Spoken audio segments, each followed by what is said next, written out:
Amigos, família, risos.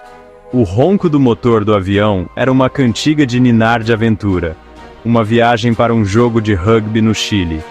Sonhos enchiam o ar, tão brilhantes quanto os picos nevados que perfuravam as nuvens abaixo. Eles eram jovens, cheios de vida, sem saber que o destino lhes reservava uma peça cruel. O ar ficou mais frio. A conversa leve e brincalhona dentro do avião começou a desaparecer. Um silêncio inquietante desceu, quebrado apenas pelo rugido crescente do vento. Então, um solavanco repentino. A bagagem caiu dos compartimentos superiores. Gritos encheram a cabine. O mundo virou de cabeça para baixo.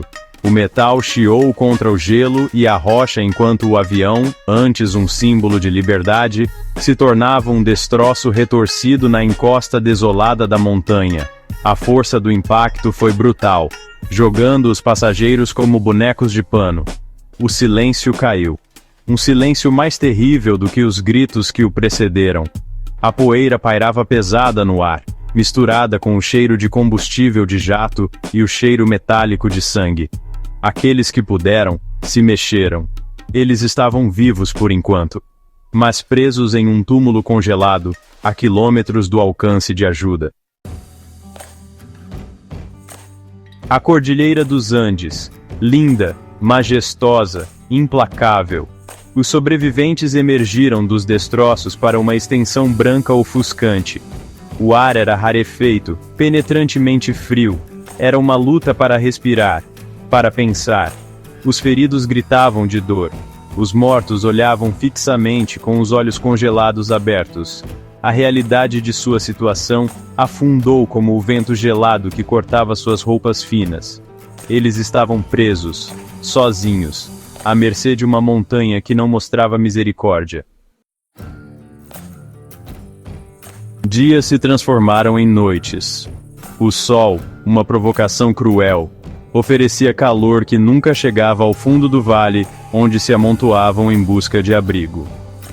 A comida, escassa no início, diminuiu para quase nada. Barras de chocolate, alguns pacotes de amendoim. Eles comiam devagar, tentando desesperadamente fazê-la durar. A esperança, como seus corpos, começou a murchar. Aviões de resgate circulavam acima, mas seus gritos de socorro não foram atendidos. A vastidão das montanhas engoliu suas vozes. Eles eram invisíveis, esquecidos pelo mundo. Seção 5. Um pacto forjado no desespero.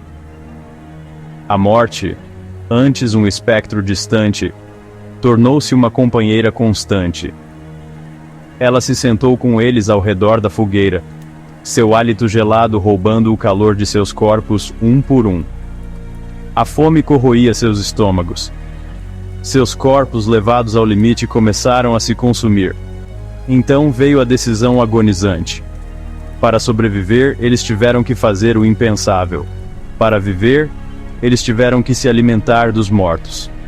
Foi um pacto nascido do desespero, uma necessidade macabra que os assombraria para sempre. Seção 6, 10 dias no Abismo Branco. Nando Parrado, Roberto Canessa. Dois jovens, movidos por uma réstia de esperança. Eles sabiam que esperar significava a morte certa. Então, eles escolheram lutar, escalar. Por 10 dias extenuantes, eles lutaram contra a fúria da montanha. Cada passo na neve até os joelhos era uma vitória. Cada vento gelado que os atingia, um desafio à sua vontade. Eles comeram o pouco que restava das magras rações, complementando com pedaços de couro e qualquer coisa que pudesse fornecer até mesmo uma réstia de sustento. Lembravam-se das histórias de tropeiros gaúchos, resistentes como o próprio couro. Seção 7. Um vislumbre no horizonte. Os dias se transformavam em noites. O sol, uma provocação cruel, oferecia um calor que nunca alcançava as profundezas do seu desespero. Eles estavam exaustos, seus corpos levados ao limite, mas eles se recusaram a desistir. Eles tinham que voltar aos destroços, voltar para seus amigos, voltar à vida. Então, no 10º dia, um milagre.